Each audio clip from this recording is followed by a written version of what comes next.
में डाल करके देते हैं। और जो मंगल है ना, आप कहते हैं गुरुजी हम व्यापार बहुत कर रहे हैं लेकिन आपके जीवन में अच्छे व्यापार का, अच्छे धन का योग नहीं बनने देते हैं। दोस्तों, अगर आप अपने जीवन में अपने आंखों के सामने किसी एक बच्चे को गोद ले लेते हैं, कहते हैं शिक्षा दानम महादानम। अभी कल की ही चर्चा है, मेरे कोई भक्त हैं, उनकी तबीयत खराब हो गई, उनकी किडनी खराब हो गई, 3 पुत्र थे। पिता ने बोला हमारे तीनों बेटों में से कोई न कोई तो दे ही देगा। तीनों बेटों ने किडनी देने से इनकार कर दिया और पुत्री जाकर के एक पिता के लिए अपने किडनी का दान किया। देने वाला हर व्यक्ति महान होता है मेरे भाई बहन। अगर अपने जीवन में आप कुछ देना सीखेंगे तो आपको खुद परम आनंद का योग बनेगा। अगर आपके आसपास में कोई बच्चा पढ़ना चाहता है, उसके जीवन में पढ़ाई का योग नहीं बन पा रहा है, आप एक बार एक हाथ बढ़ा के देखिएगा, आपके जीवन में परम आनंद की प्राप्ति होगी, आपके जीवन में उन्नति का योग बनता चला जाएगा।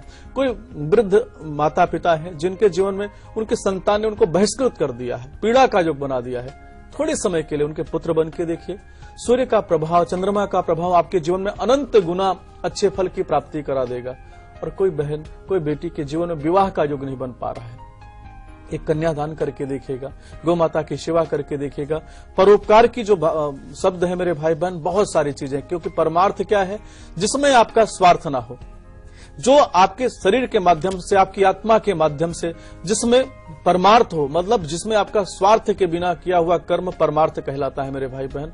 और उस चीज को अगर परमार्थ आप करते हैं तो आपके ऊपर भगवान की कृपा है, आपके ऊपर आपके माता पिता, आपके पूर्वजों की कृपा है। तीसरी चीज और समझना होगा मेरे भाई बहन जी, शास्त्रों में एक चीज बताया गया है कि जब ये संसार क्या होता है, दर्द से प्रारंभ होता है मेरे भाई बहन और दर्द में ही समाप्त होता है। जब आपका जन्म गर्भ में आता है तो आप पीड़ा में रहते हैं, जन्म लेते हैं, पीड़ा में लेते हैं और पूरा जीवन आपका ये जो संसार है मेरे भाई बहन, दर्द में ग्रहों के माध्यम से पीड़ा, कभी पिता से पीड़ा हो गया, कभी माता से पीड़ा हो गया, कभी बहन से, कभी भाई से, कभी संतान से पीड़ा लेते लेते आपका जीवन, और लास्ट में जब यमराज के दूत आपके सामने खड़े होते हैं तो वहां पर भी पीड़ा का योग बनता है।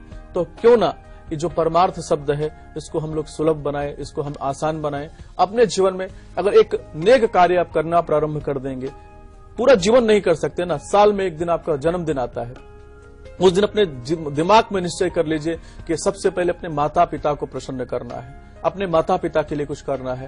और उसके बाद अगर आपकी आसपास में कोई ऐसी व्यवस्था है, कोई बच्चा या कोई भाई बहन के जीवन में अच्छे आनंद का योग नहीं बन पा रहा है, एक कदम बढ़ा के देखिएगा और फिर इसी कार्यक्रम के माध्यम से आप मुझे जरूर बताइएगा कि आपके जीवन में किस प्रकार के अच्छे योग बनते चले जा रहे हैं। तो लगातार मार्गदर्शन कर रहे हैं हमारा आचार्य जी और बता रहे हैं कि अच्छे कर्म करने से कौन से ग्रह हमारे मजबूत होते हैं, जिंदगी में हमें किस तरह से अच्छे कर्मों का फायदा भी मिलता है। आचार्य जी से आगे हम जानेंगे कि वो कौन से ग्रह हैं जो हमें प्रेरित करते हैं सत्कर्म करने के लिए, किसी की मदद के लिए, उसके लिए कौन से ग्रह जिम्मेदार होते हैं और उन्हें हम कैसे मजबूत करें कि हम जीवन में सत्कर्म करें, असहायों की मदद करें। ये उपाय भी हम आचार्य जी से लेंगे। लेकिन फिट है तो हिट है में बात कर लेते हैं, जिनकी खांसी नहीं ठीक हो रही। कई बुजुर्गों को हम देखते हैं, यानी यहाँ तक कि कुछ यंग लोग भी, जिन्हें लगातार खांसी की समस्या रहती है, वो इससे जूझते रहते हैं, उपाय करते हैं, इलाज करते हैं, लेकिन फायदा नहीं होता। तो आज क्या वो उपाय है जो आपको फायदा पहुंचाएगा, देखते हैं। फिट है तो हिट है।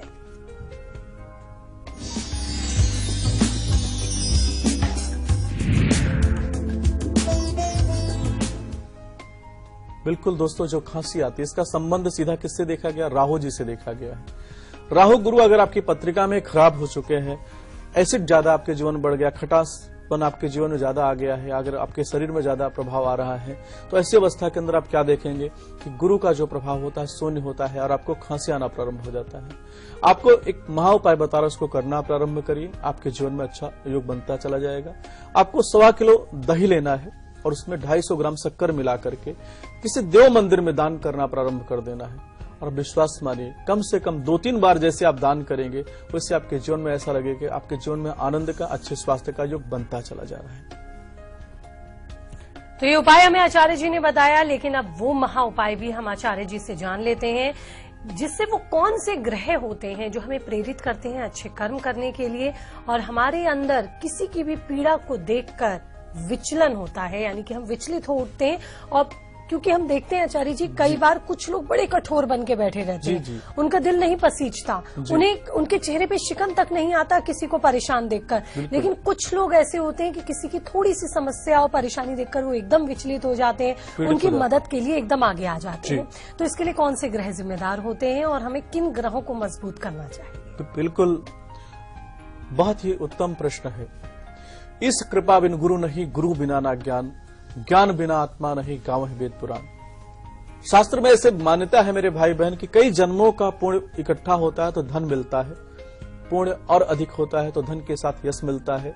जब महापुण्य होता है तो ईश्वर की कृपा होती है, जब ईश्वर की कृपा होती है तो किसी ब्रह्मज्ञानी संत, किसी गुरु का आगमन आपके जीवन में होता है, और जब गुरु की कृपा होती है तो ईश्वर का साक्षात्कार आपके जीवन में हो जाता है। समझने का तात्पर्य है दोस्तों, जिनकी पत्रिका में गुरु अच्छा है, गुरु मतलब माता पिता, और गुरु का योग जिसके जीवन में अच्छा है, क्योंकि उनके जीवन में संस्कार विहीन योग कभी नहीं बनेगा। कहते हैं दूसरे की पीड़ा में पीड़ित होने वाले जातक होंगे और नारायण का योग बन जाता है। नारायण क्या है?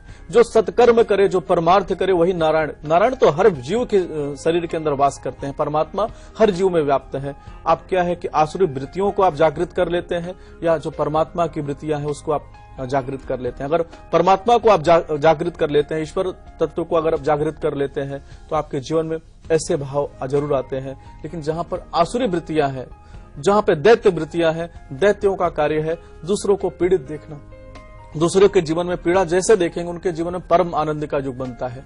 और तीसरी चीज शास्त्र में एक चीज बताया गया है कि जब आप नेक कार्य करते हैं तो आपके गुरु मजबूत होते हैं। बिना गुरु की कृपा के बिना, बिना माता पिता की कृपा के बिना आपके मन के अंदर ऐसा भाव नहीं आ सकता है। अगर आपके मन में ऐसा भाव आता, कैसे हमारे दर्शक है जो बोलते हैं गुरु जी हम बहुत कुछ करना चाहते हैं, उनकी उदारता देखिए, उनके पास कुछ व्यवस्था नहीं है, फिर भी वो बोलते हैं गुरु जी हम ऐसा मेरे मन में भाव आता है कि गौशाला बनवा दे, एक जो है किसी बच्चे को गोद ले ले, या 100-200 बच्चों को पढ़ाना प्रारंभ कर दे, या एक कन्यादान का योग बना दे। अगर ऐसा भाव आपके हृदय में आता है तो कहीं न कहीं से आपके पूर्व जन्म के अच्छे कर्म है, आपका गुरु अच्छा है जो आपके जीवन में ऐसे प्रभाव देता है। और कई बार ऐसे लोग होते हैं जिनके पास धन की कोई कमी नहीं है, फिर भी वो दूसरों के दुखों पर हंसते हैं, दूसरों को एकदम इग्नोर कर देते हैं, उनको कठोर बन के बैठे रहते हैं। ऐसी अवस्था के अंदर उनको जरूर देखना होगा कि कहीं न कहीं से उनके गुरु का युग जो है उनके जीवन से समाप्त हो चुका है, जो ईश्वरी प्रभाव है उनके जीवन से समाप्त हो गया है, आसुरी प्रभाव उनके जीवन में जागृत हो गया है। तो आज से ही आपको इस कार्यक्रम के बाद नेक कार्य परमार्थ करना जरूर प्रारंभ करना चाहिए। ज्यादा नहीं कर सकते तो अपने जन्मदिन पर आप इतना करोड़ों रुपए खर्च कर देते हैं, 100 बच्चों का भोजन करा के देखिएगा, 100 बच्चों को गोद लेके देखिएगा, आपको परम आनंद की प्राप्ति जरूर होगी। और महाराष्ट्र से जया हमारा काफी देर से इंतजार कर रही हैं। जया स्वागत है, आप पूछिए क्या जानना चाहती हैं? पालघर महाराष्ट्र। नमस्कार। नमस्कार नमस्कार गुरुजी। जय माता दी। माझ्या मुलीचं मेरे बेटी के बारे में पूछना है जी। 15/10/92। 15 अक्टूबर 1992 में जन्म हुआ है। हाँ, 5:55 शाम पालघर। 5:55 शाम को पालघर। उसको अच्छी नौकरी नहीं है और शादी का हमें बोला है, अगर 2 साल में इसकी शादी की तो इसकी शादी टूट जाएगी। आप प्लीज उपाय बताइए। बिल्कुल आपको परेशान होने की जरूरत नहीं है। देखिए शास्त्र बोलते हैं कि सकल पदार्थ है जगमाही, कर्महीन नर पावत नहीं। आपको चिंता करने की जरूरत नहीं है। जो जैसा कि आपकी बच्ची की पत्रिका का हमने विवेचन किया, राहु जी की महादशा जरूर चल रही है, लेकिन राहु जी की महादशा के अंदर बुध का अंतर चल रहा है। आपको परेशान होने की जरूरत नहीं, क्योंकि बुध इनके 7वें भाव में, विवाह भाव में विराजमान है। तो इनके ग्रस्त जीवन में ऐसे कोई तनाव का योग नहीं। अगर अच्छा कोई लड़का मिलता है तो उसका विवाह जरूर करें, अभी विवाह का योग चल रहा है। दूसरा जो आपने बोला है कि नौकरी का योग नहीं बन पा रहा है, चंद्रमा का ग्रहण लगा है, क्योंकि चंद्रमा इनके धन भाव के स्वामी है। एक इनके जीवन में एक पुखराज रत्न इनको धारण करा दें, एक मूंगा रत्न धारण करा दें, और शिव जी के मंदिर में कम से कम 41 दिन इनको बोलो अर्चना करना प्रारंभ कर दें। भगवान शिव को बिल्व पत्र से उनका पूजन करना प्रारंभ कर दें। विश्वास मानिए आपकी बेटी के जीवन में अच्छी नौकरी का योग बन जाएगा। अगले कॉलर भोपाल से हमारे साथ है निर्मल स्वागत है, आप पूछिए। नमस्कार गुरुजी। जय माता दी। मेरे को मेरी बेटी के बारे में पूछना है। डेट ऑफ बर्थ बताइए। उसका 2 नवंबर 92 का जन्म है जी। समय 8:11 सुबह सुबह जी। जी। सुबह। कहाँ का जन्म है? उसकी शादी और नौकरी का क्या होगा? जन्म कहाँ का है? भोपाल। भोपाल में। शादी और नौकरी के लिए अपने प्रश्न किया। देखिए, अभी जैसा कि इनकी पत्रिका का हमने विवेचन किया है, इनके विवाह भाव में केतु का बैठना विवाह में थोड़ा सा विलंब का योग बना सकते हैं। विष योग इनकी पत्रिका में बना है, आपको विष योग का निदान जरूर करना चाहिए। जो आपने नौकरी का प्रश्न किया है, नौकरी का योग प्रबल इनकी पत्रिका में मई 2015 से ही चल रहा है, लेकिन जो शनि जी के प्रभाव के कारण इनकी नौकरी में रुकावट का योग बना है। विश्वास है, मानिए। विषय दोष की शांति आपको करना चाहिए और अपनी बेटी को बोलिए भगवान शिव का कम से कम 16 सोमवार का व्रत रखें और सोमवार के दिन भगवान शिव जी के मंदिर में जाकर के छाछ होता है, मट्ठे को थोड़ा सा पतला करके भगवान शिव को अर्पित करने से जो इनके जीवन में रुकावट का, परेशानी का योग बना है वह समाप्त हो जाएगा, अच्छी सफलता का योग बन जाएगा। अगले कॉलर दिल्ली से हमारे साथ है शिवपाल जी, स्वागत है, पूछिए आप। हेलो शिवराम जी, आप सुन पा रहे हैं हमें? हाँ जी जी, अपना डेट ऑफ बर्थ बताइए। हाँ पंडित जी, मुझे अपने कारोबार के बारे में पूछना था। जी, डेट ऑफ बर्थ बताइए शिवराम, तभी बता 30 अक्टूबर 1980। जी। क्या समय है? दिन के 11:30 बजे। जी, कहाँ का जन्म है आपका? ये प्रतापगढ़। जी, क्या जानना चाहते हैं?